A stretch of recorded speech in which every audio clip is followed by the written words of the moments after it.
हमारे साथी आ चुके हैं। प्रधान जी इस्तेकबाल तो हम कर रहे हैं, लेकिन आप हमारी अल्लाह बरकत फरमाए, सच्ची बात है।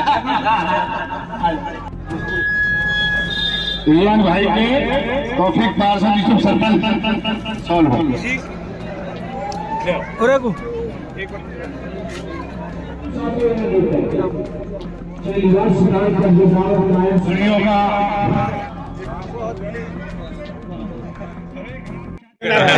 मेवात इलाके के पुनाना विधानसभा से कांग्रेस के विधायक मोहम्मद इलियास के बेटे को हराकर के सरपंच बने यूसुफ ठेकेदार के आज घर पर एक प्रोग्राम रखा गया, जिसमें सभी नवनिर्वाचित जो सरपंच हैं उनको पगड़ी बांधी गई। इस दौरान भाजपा जिलाध्यक्ष नरेंद्र पटेल, उनके साथ ही वार्ड नंबर 25 से जिला पार्षद के उम्मीदवार बीजेपी से तौफीक हिंगनपुरिया, बीजेपी के दो बड़े नेता एजाज साहब और अख्तर हुसैन, दोनों ने मिलकर के आज सभी नवनिर्वाचित सरपंचों को बधाई दी है, उनको पगड़ी बांधी है और आने वाले समय में उनको आशीर्वाद दिया है कि वो सरपंची को संभालते हुए अपने गांव की दशा और दिशा दोनों को बदलने का काम करेंगे।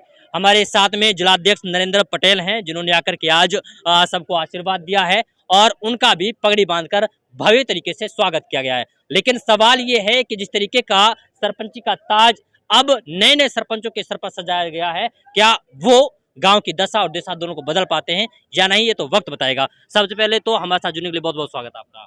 आपका भी बहुत बहुत स्वागत है, अभिनंदन है जी। आज आप काटपुरी गांव आए हैं और ऐसे में जो कांग्रेसी विधायक है मोहम्मद इलियास, उनके बेटे को हराया है यूसुफ ने, इसको लेकर के आपके क्या? कांग्रेसी विधायक इलियास के बेटे को ही नहीं हराया, बल्कि आसपास के क्षेत्र के अंदर में जहां पर लोग बाग ये कहते थे कमल नहीं खिलेगा, वहां पर कमल खिलने जा रहा है। मेवात के अंदर जो चर्चाएं थी ना कि भारतीय जनता पार्टी को यहाँ की जनता वोट नहीं देती, यहाँ देखिए हजारों की संख्या के अंदर में लोग मौजूद हैं और 17 सरपंच यहाँ पर मौजूद हैं और सारे के सारे भाजपा के हैं। इससे बड़ी उपलब्धि भारतीय जनता पार्टी के लिए होने की उन्होंने भी कल्पना नहीं की होगी कि भारतीय जनता पार्टी का जो ग्राफ है वो इस प्रकार से इतनी तेजी से बढ़ रहा है, जिसका कोई हिसाब किताब नहीं। लोगों ने अब तक, विपक्षियों ने अब तक जनता को गुमराह करने का जो काम किया था, जनता सारी बातों को समझ गई है। केंद्र के अंदर मोदी जी को भी और प्रदेश के अंदर आदरणीय खट्टर जी ने जिस प्रकार से लोगों के काम किए, उसको देखते हुए जनता के अंदर पूरा जोश, पूरा उत्साह, पूरा समर्थन है। और आगामी आने वाले विधानसभा चुनाव के अंदर मैं आपको बता रहा हूँ, मेवात से 2 प्लान से यहाँ से एक भी विधायक नहीं है, तीनों के तीनों विधायक मेवात की जनता यहाँ से जिता करके भेजेगी। मैं आपको इस बात की आश्वासन और पूरी गारंटी दे रहा हूँ। जब 2024 का चुनाव आए तो उसके बाद आप मेरे से दोबारा बात कर लेना, तीनों विधायक भारतीय जनता पार्टी के बनेंगे। उसका जीता जागता उदाहरण अभी जो हमारे जिला परिषद के चुनाव में किसी भी पार्टी ने हिम्मत नहीं जुटाई कि अपने सिंबल पर किसी प्रत्याशी को खड़ा कर दे। और उससे पहले नगर परिषद और नगर पालिका के जो चुनाव हुए थे, हमने तीनों की तीनों सीटें जीती हैं, बहुत ज़्यादा मार्जिन से हमने यहाँ पर जीता है। और कांग्रेस और दूसरी पार्टियों की हिम्मत नहीं हुई कि भाई अपने जो है प्रत्याशियों को खड़ा कर सके। हमने हिम्मत की, अपने काम के ऊपर विश्वास करके, हमारी जनता के जो हमने लोगों के बीच में काम किए उसको लेकर के की। और तीनों की तीनों हरियाणा के अंदर मेवात ने एक मिसाल कायम की है कि मेवात से और तीनों के तीनों प्रत्याशी जीत करके आए। आदरणीय मुख्यमंत्री जी ने जब चंडीगढ़ में सभी पार्षदों को बुलाया था और वहां पर बड़े जोश के साथ में कहा था मेवात ऐसा क्षेत्र है जहां से कमल खिल करके आया, इससे बड़ी बात हो नहीं सकती आज। अच्छा, कांग्रेसी विधायक तो ये बात बोलते हैं कि भाजपा के लिए बंजर जमीन ही रही। देखिए, आप जो देख रहे हैं ना, ये हजूम देख रहे हैं, ये बंजर भूमि है क्या? आप बताइए, बंजर भूमि है क्या? ठीक है, मैं मानता हूँ आज से 15 साल 20 साल पहले जो लोगों के बीच में जो भ्रांतियां फैला रखी थी, वो भ्रांतियां अब खत्म हो गई हैं। आप देखिए कितना विकास का काम, कितने काम यहाँ पर किया। अगर मैं एक एक बात को यहाँ पर रखूं तो बहुत समय लगेगा, वो आपकी जानकारी में भी और हमारी जानकारी में भी है। तो कांग्रेसी तो कहते रहेंगे अंगूर खट्टे हैं, इससे ज्यादा कुछ नहीं होनी। कांग्रेसियों की आज पूरे देश के अंदर में मात्र 2 स्टेटों के अंदर सरकार है और अभी आगामी जो चुनाव होंगे उसके अंदर इनका पूरी तरह से सुपड़ा साफ हो जाएगा। बोला कि वक्त लौट कर वापस आएगा। नहीं, वापस कुछ नहीं आना। जहां पर कांग्रेस की सरकार है निश्चित रूप से जाएंगे ये। और गुजरात के अंदर भी आप देखना, प्रचंड बहुमत के साथ हम लोग वहां पर जीत रहे हैं। अच्छा, हाँ। चलिए, ये हमारे साथ भाजपा जिलाध्यक्ष नरेंद्र पटेल थे और उन्होंने कहा कि साफ साफ तरीके से कि आने वाले समय में जब विधानसभा चुनाव होंगे तो तीनों की तीनों सीटें बीजेपी के पाले में होंगी। जी, हमारे साथ एजाज साहब हैं। एजाज साहब, आज आप लोगों ने 17 सरपंचों को पगड़ी बांधी है, ऐसे में क्या लग रहा है कि 17 सरपंच जो आप लोगों के चुने गए हैं, बने हैं, ऐसे में कितना मतलब बदलाव होने वाला है, कितनी विकास की गति दौड़ने वाली है? देखिए, ये जन भाई 17 ही नहीं है जी।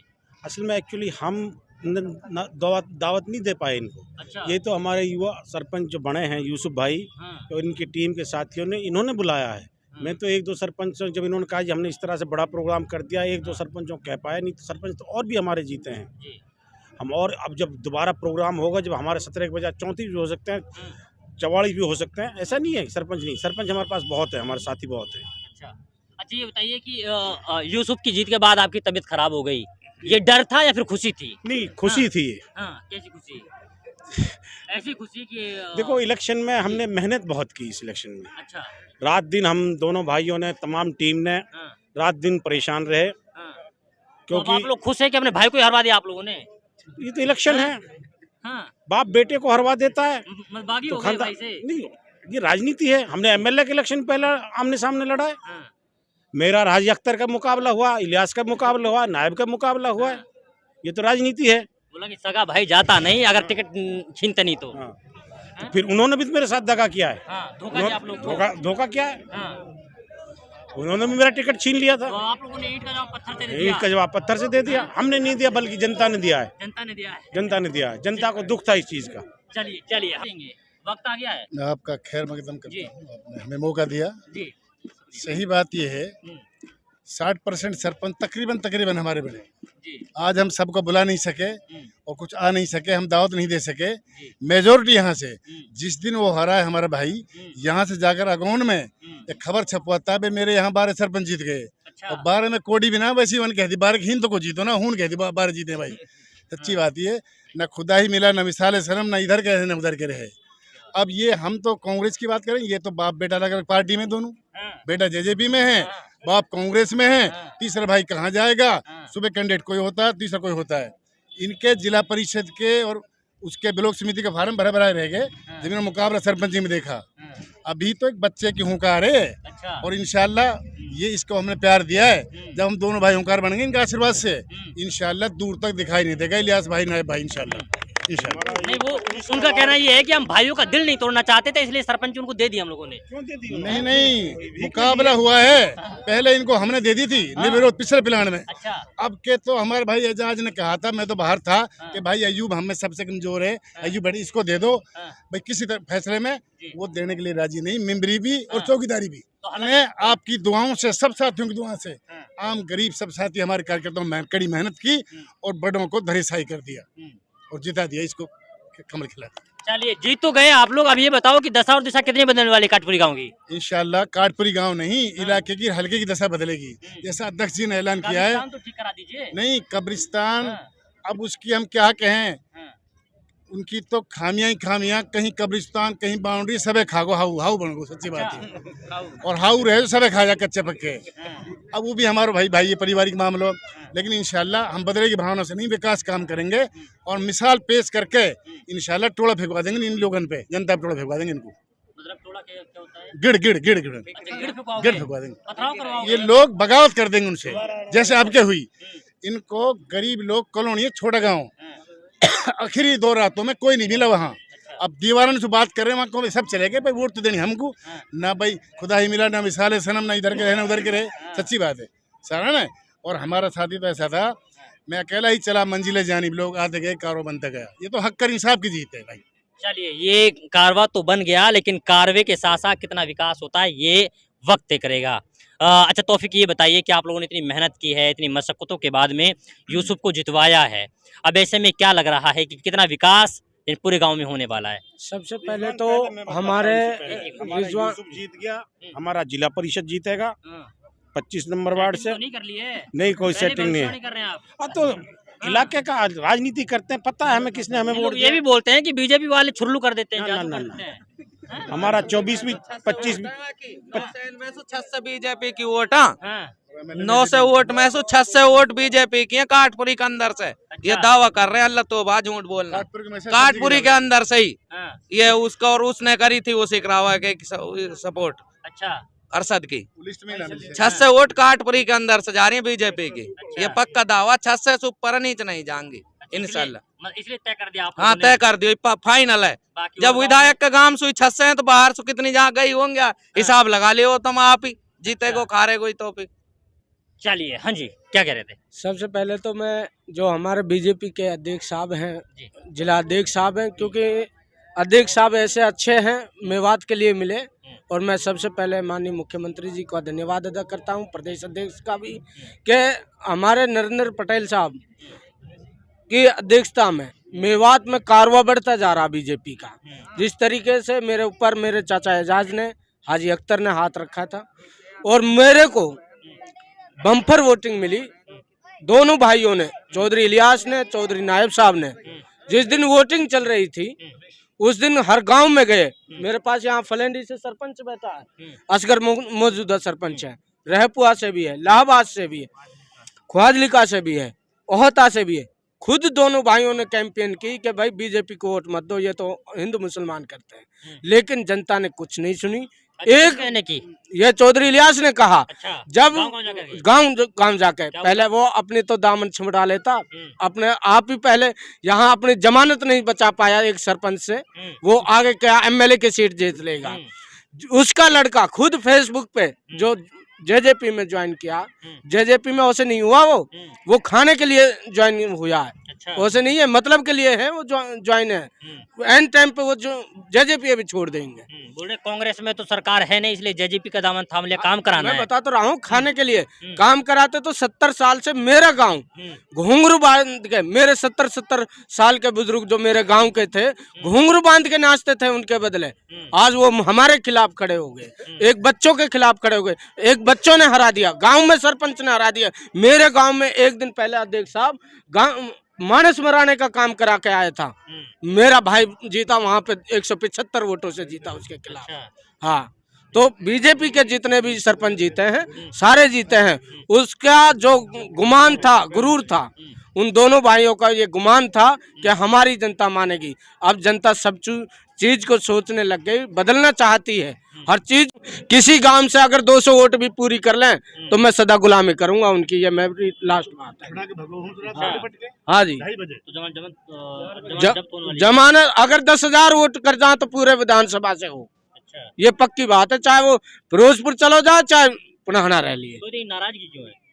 जनता की नाराजगी, किसी का काम उसके गांव में आज तक 70 साल में आप किसी भी रास्ता को जाके देखो, कब्रिस्तान में ही आज तक कोई कब्रिस्तान में, वो खुद अपनी फेसबुक आईडी से छोड़ रहे हैं। चौधरी जावेद भाई है, हमारे बड़े भाई हैं, वो खुद छोड़ रहे हैं कि भाई हमारे कब्रिस्तान में बड़ी हालात खराब है, वहाँ मुर्दों की हड्डियां निकल रही हैं।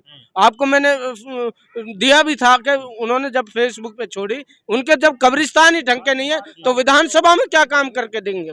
आज तक विधानसभा में कोई 10 रुपया लगाया हो तो? बोले सरकार नहीं है ना, पैसा नहीं है। मैंने तो अध्यक्ष साहब से भी फिर कहना चाहता हूं कि अध्यक्ष साहब जो 5 करोड़ मिलते हैं विधायक को, उसकी इंक्वायरी करी जाए। अच्छा, जांच होनी चाहिए, जांच होनी चाहिए 5 करोड़ रुपए की। धर्मपाल मलिक की है जी। क्या बोल रहे थे?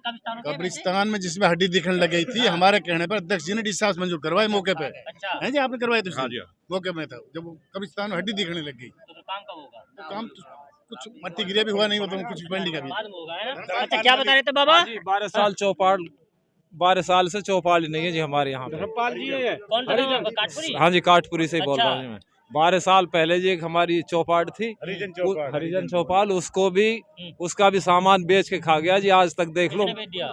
सरपंच ने बेचा तो दी। बोला नहीं कि मैं बेच क्यों रहे हो, हमारी ये नहीं जी, किसी को चलने ही नहीं देते। अच्छा, और 12 साल से लोग बाग परेशान है जी। आज भी देख लो, वही पुरानी जो नीम भरी हुई है ना, उसकी 2-2 बार पेमेंट उठा लिए जी। अच्छा, चलिए, ये हमारे साथ में गांव के लोग थे, इलाके के लोग थे, इसके अलावा वो सारे नवनिर्वाचित सरपंच थे जिनको सरपंच का ताज यानी कि यहाँ पर सजाया गया है। अच्छा, चलिए चलिए चलिए चलिए अच्छा यूसुफ साहब ये बताइए कि आप नए नए सरपंच बने हैं, आपको याद होगा पहले इंटरव्यू क्या था तो आप लोगों ने बोला है कि हम लोग काम कराएंगे आने वाले समय में। अब जब काम वो शपथ मिलेगी और आगे परमिशन मिलेगी तो जब ही तो काम कराएंगे।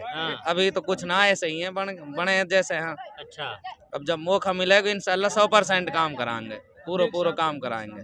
अच्छा इतने विधायक के बेटे के खिलाफ हम चुनाव लड़े थे, क्या लग रहा था कि जीत जाएंगे? पक्का कॉन्फिडेंस हो, जब 2 मुहूर्त लग गई तो अच्छा काम की। हाँ पूरा 100% कॉन्फिडेंस हो। हाँ, तो मार ली बाजी? हाँ मार ली। चलिए बाजी तो मारी गई है, लेकिन देखना ये है कि आने वाले समय में कितना कुछ काम काठपुरी गांव में होने वाला है, ये तो वक्त तय करेगा। बस आज के लिए बस इतना ही। फिर होगी मुलाकात एक नए प्रोग्राम के साथ, एक नए मुद्दे के साथ। तब तक के लिए आप बने रहिए सिर्फ और सिर्फ भारत टीवी के साथ।